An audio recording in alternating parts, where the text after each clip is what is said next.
માણસ કાંઈ કરીને ન જાય, કોઈ સત્કર્મ કરીને ન જાય તો એની મુક્તિ થાય. એ માણસની મુક્તિ પોતે કાંઈ પણ ન કર્યું હોય છતાં બીજા કરાવી શકે એના ઉપાય શાસ્ત્રોમાં છે. मनुष्य ने कोई सत्कर्म न किए हो फिर भी उसकी मुक्ति दूसरे करा सके, ऐसे उपाय. मतलब मुक्ति, अपनी मुक्ति दूसरा भी करा सकता है. शास्त्रों में से उपाय, ये करो तो मुक्ति, ये करो तो मुक्ति, ये करो तो उसके पीछे ये करो तो मुक्ति.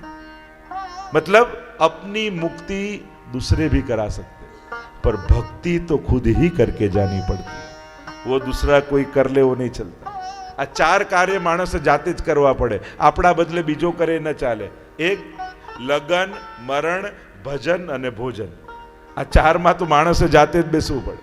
आपड़ा लग्न होय ने आपणे गोर बापाने कहीए कि हमणे टाइम नथी, तमे पताई लेजो ने पछी हुं आईने जोई लईश, चाले? आपणे ज पाटले बेसवू पड़े. मरण आयु होय ने आपणे 10 मिनट के लिए पड़ोसी को ले जाओ, मैं विल साइन करके अभी आता हूं, मिले 10 मिनट, अपने ही जाना पड़े. भोजन, अब बहुत बिजी हो दुकान में और फोन कर दो, मेरे बदले 4 रोटी तू खा लेना, टाइम नहीं है मुझको, तो पेट भरे अपना. वैसे ही भजन भी अपने लिए दूसरा कोई कर ले वो नहीं चलता. जो करता है वही पाता है. और भजन का जो आनंद है वो तो करने वाले को ही मिलता है. फल भले किसी के लिए भी हो, पर भजन का जो आनंद है वो तो जो करेगा वही पाएगा. तो ये 4 कार्य तो खुद को ही करने. और यहाँ गौकर्ण जी ने भागवत कथा, जो सूर्य नारायण ने आज्ञा की, भागवत कथा का आयोजन किया है. सभी नगरवासियों को बुलाया और स्वयं व्यासपीठ पर विराजमान हुए. धुंधकारी आया, देखा पूरा पंडाल भरा हुआ है, कहां बैठूं? 7 गांठ वाला बांस पड़ा हुआ था और वायु रूप है प्रेत, तो बांस में प्रवेश कर गया. और एक एक दिन की कथा पूरी हो और एक एक गांठ फटे. बांस फटता जाए, एक एक गांठ फटती जाए. 7वें दिन पूरा बांस फट गया. धुंधकारी का उद्धार हुआ. विमान आए, भगवान के पार्षद आए, और जहां धुंधकारी विमान में बैठने ही जाए वहीं गौकर्ण जी ने आवाज लगाई, ठहरिए, कथा तो सबने सुनी है, फिर विमान केवल धुंधकारी के लिए ही क्यों? और तब पार्षदों ने कहा, श्रवणस्य विभेदेन फल भेदो अत्र संस्थितः. श्रवण के भेद से फल भेद हुआ है. सुना तो सबने है, पर जिस तरह धुंधकारी ने सुना इस तरह किसी ने नहीं सुना. इसने श्रवण, मनन और निधिध्यासन किया. जब भी सुनो श्रवण, फिर मनन करो घर जाकर. आज कथा में हमने क्या सुना, और फिर उसको जीने का प्रयास करो, उसे कहते हैं निधिध्यासन. श्रवण पे तो बहुत चर्चाएं आई. जैसे वक्ता के लक्षण है वैसे श्रोता के भी लक्षण है. श्रोता कैसा होना चाहिए, तो उसके भी महाप्रभु जी ने भी जल भेद और पंचपद्यानी दोनों बताए. और अधिकार लीला में तो सुबोधनी में महाप्रभु जी ने बड़ी लंबी चर्चा की है. अधिकारी श्रेष्ठ कौन है, और इसीलिए जो अधिकारी की चर्चा करने जाएंगे तो न मैं बोलने लायक रहूंगा न आप सुनने लायक रहोगे. अपन तो सत्संग कर रहे हैं भागवत का, तो सत्संग में कोई अधिकार नहीं है. सत्संग करो तो भगवत चर्चा भी हो, श्रोता को भी फल मिले और वक्ता को भी फल मिले. तो श्रवणस्य विभेदेन फल भेदो अत्र संस्थितः. श्रवण अदृढ़ं च हतं ज्ञानं प्रमादेन हतं श्रुतं संदिग्धो ही हतो मंत्र व्यग्रचितो हतो जपः. ज्ञान को दृढ़ न किया जाए तो ज्ञान का नाश होता है, प्रमाद से किया हुआ श्रवण का नाश होता है. इसलिए कान से सुनो पर ध्यान से भी सुनो. एक बहन, एक भाई 7 दिवस नारियली पर चढ़ी गया. પેલા કહું આ નારિયેળી પર કે આટલા દિવસ કેમ? કે ના મને ટાઇફોઇડ થયો ને તો ડોક્ટરે કીધું કે અઠવાડિયું નારિયેળ પર રહેજો. આ રીતે નહીં, પીને રહેજો. એક 4 દીકરા અને એના બા એટલા બીમાર પડ્યા. ડોક્ટર પાસે ગયા, અમારા બાને કંઈ પણ કરો, સારું કરો. તો કે આ દવા લેજો અને હલાવીને બાને પીવડાવી દેજો. અને 4 દીકરાએ 2 પગ પકડ્યા ને 2 હાથ પકડ્યા. બાને હલાવ્યા અને દવા પીવડાવી. બાનો ત્યાં જ મોક્ષ થઈ ગયો. ડોક્ટરને કીધું આ તમારી દવાથી તો બા ગુજરી ગયા. તો કેમ દવા? મેં કીધું હલાવીને પીવડાવી દેજો. કે આ બાને હલાવે ને પીવડાય. અરે બાને નહીં, દવાને હલાવવાની હતી. प्रमादेन हतम श्रुतम, प्रमाद से की हुआ श्रवण तो कैसे फलित हो? तो कहा विश्वासो गुरु वाक्येषु स्वस्मिन् दीनत्व भावना मनोदोष जैश्चैवं कथायाम निश्चला मति। कथा कैसे सफल होती? तो विश्वासो गुरु वाक्येषु, जो कहा जा रहा है उस पर विश्वास, वचन पर विश्वास होगा ना तो प्रभु परिणाम भी बदल कर दे देंगे। शायद फल न मिलता हो तो भी ठाकुर जी देंगे। हमारे वार्ता में नहीं आता गोसाई जी से पूछने गया, गादी पे चढ़ गया, मेरे ठाकुर जी का नाम क्या है?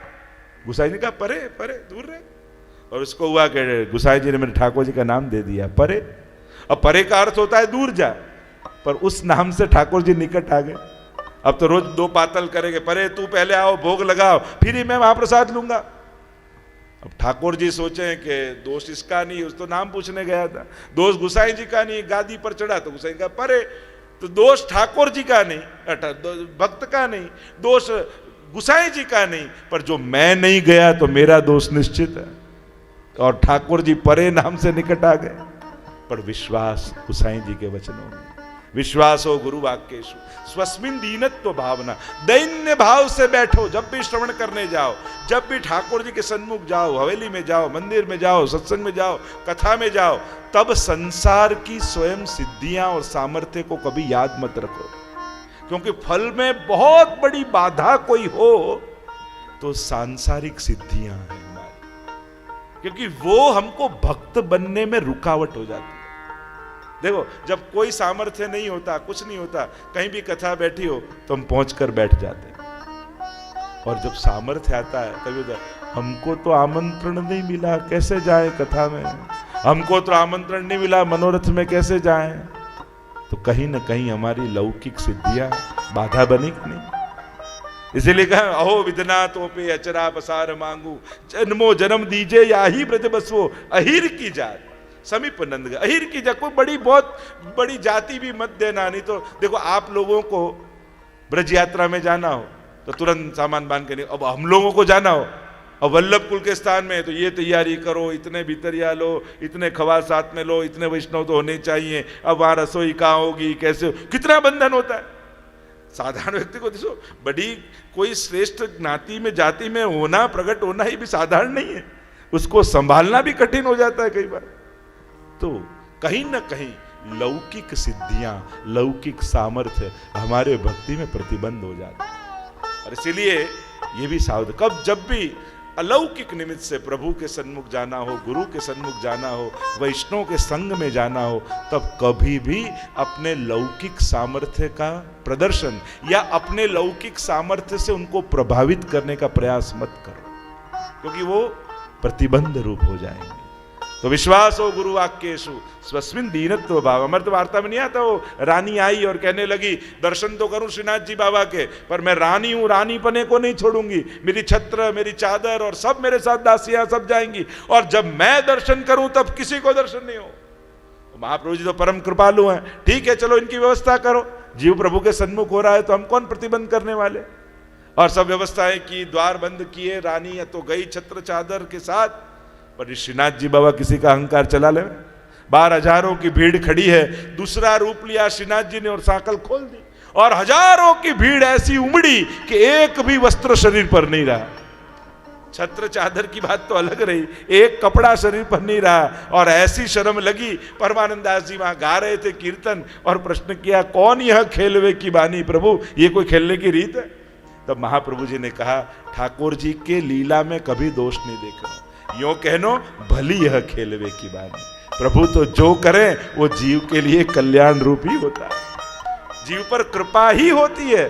प्रभु क्रोध करें या स्नेह करें, पर उसमें हित तो जीव का ही समाहित हो रहता है। प्रभु की प्रत्येक लीलाएं जीव पर कृपा करने के लिए ही होती है। इसलिए कभी आपने सुना कंस को मारकर भगवान ने नरक में डाला, रावण को मारकर राम ने नरक में डाला ना। भगवान कभी स्वर्ग नरक नहीं देते। प्राय आप जितनी कथा देखोगे, क्योंकि स्वर्ग और नरक कर्म की गति है, और भगवान कर्म का फल नहीं देते, भगवान कृपा का फल देते हैं। इसलिए हम क्या कहते हैं, राम ने रावण का उद्धार किया, कृष्ण ने कंस का उद्धार किया। भगवान उद्धार करते हैं, कर्म फल नहीं देते। कर्म को तो समाप्त, हम त्वा सर्व पापेभ्यो मोक्षयिष्यामि मां शुचः। परीक्षित पंचाध्याय में भी आएगा, कामम क्रोधम भयम स्नेहम ऐक्यम सौहृदमेव च नित्यम हरौ विदधतो यान्ति तन्मयताम हिते। जब कांत भाव से गोपियां भागने लगी प्रभु की ओर, तो प्रश्न किया परीक्षित महाराज ने, अरे गुरुदेव ये तो प्रिय भाव से भाग रही हैं, फिर भी प्रभु कृपा कर रहे हैं, ऐसा क्यों? कौन से भाव से भाग रही हैं ये मत देख परीक्षित, कौन की ओर भाग रही हैं ये देख। वो तो पारसमणि है, स्पर्श करके वो सोना ही बनाने वाला। वो काम हो, क्रोध हो, भय हो, सौहृद हो, यही तो प्रभु के चरित्र की अद्भुतता है ना। काम क्रोधम, शिशुपाल को क्रोध आया, 100 शब्द भगवान को कहे, भगवान ने कहा अरे तूने 100 बार मुझे याद किया, लाओ तेरा उद्धार कर देता। कंस को भय लगा, और ऐसा भय लगा पत्नी में, द्वारपाल में, सिपाही में, प्रधान में, सब में कृष्ण दिखाई देने लगे, ऐसा भयभीत हो गया। प्रभु ने कहा तुझे तो सर्वात्म भाव हो गया, सब में मैं दिखाई देता हूं, लाओ तेरा उद्धार कर दो। यही प्रभु के चरित्र की अद्भुतता है। असाधनम साधनम करोति इति अद्भुतम। यमुनाष्टक की टीका में बताया, तव चरित्रमत्यद्भुतम, आपका चरित्र तो अद्भुत है। तो अद्भुतता क्या है? असाधन, उसको भी साधन बनाकर जीव प्रभु पर कृपा कर दें, यही प्रभु की अद्भुतता है। अजाने अधर्मी नाही गयो, तोय माये कर्यो उद्धार। कोई महात्मा ज्ञान था नहीं यमुना जी के बारे में, स्नान करने की बुद्धि से कोई आया और यमुना जी का पान किया या डुबकी लगाई, तो भी यमुना जी उद्धार कर दे, ये उनके चरित्र की अद्भुतता है। तो विश्वासो गुरु वाक्येषु स्वस्मिन् दीनत्व भावना मनोदोष जयश्चैव। मन के दोषों को जीतकर कथा में बैठो, मन के विकारों को जीतकर। कथायाम निश्चला मति ही, निश्चल रखो। पुनः कथा करिए गौकर्ण जी आप, और पुनः कथा करी। अब तो प्रभु स्वयं पधारे हैं भगवत कथा में, और समस्त नगरवासियों का उद्धार हुआ है। चारों ओर जय घोष होने लगे। बोलो कृष्ण कन्हैया लाल की जय, भागवत भगवान की जय। 6ठे अध्याय में कथा श्रवण की विधि बताई। कथा सबसे पहले अपन को ये होता है कि कथा करनी तो है, पर बजट क्या बनाए। सबसे पहले होता है कथा का क्या बजट। भागवत के महात्मा में बताया, विवाहे आदर्शम वित्तम तादृशम परिकल्पयेत। जितना विवाह में खर्च हो इतना कथा में खर्चना चाहिए। अब विवाह सादाई से करना है कि दाम दुम से, अपन को तय करने का। ये प्रभु के साथ विवाह ही है ना जीव का। जैसे वरघोड़ा आता है, वरराजा आता है, वैसे ही ठाकुर जी भागवत जी मस्तक पर विराजमान होकर सबसे पहले शोभा यात्रा निकलती है। 7 फेरे लगाए जाते हैं, तो वैसे ही 7 दिन रोज एक एक वचन जीवात्मा परमात्मा को देता है कथा में। और 7वें दिन प्रभु स्वयं श्री गोकुल सासरिये जाऊं रे, श्री गोकुल सासरिये जाऊं रे। आणु तो मोहन वरनो आव्यो रे, आणु तो मोहन वरनो आव्यो रे। लख्यू श्री हस्त तणो भाव्यो रे, लख्यू श्री हस्त तणो भाव्यो रे। श्री गोकुल सासरिये जाऊं रे। 7वें दिन स्वयं परमात्मा आकर जीव को अपने साथ ले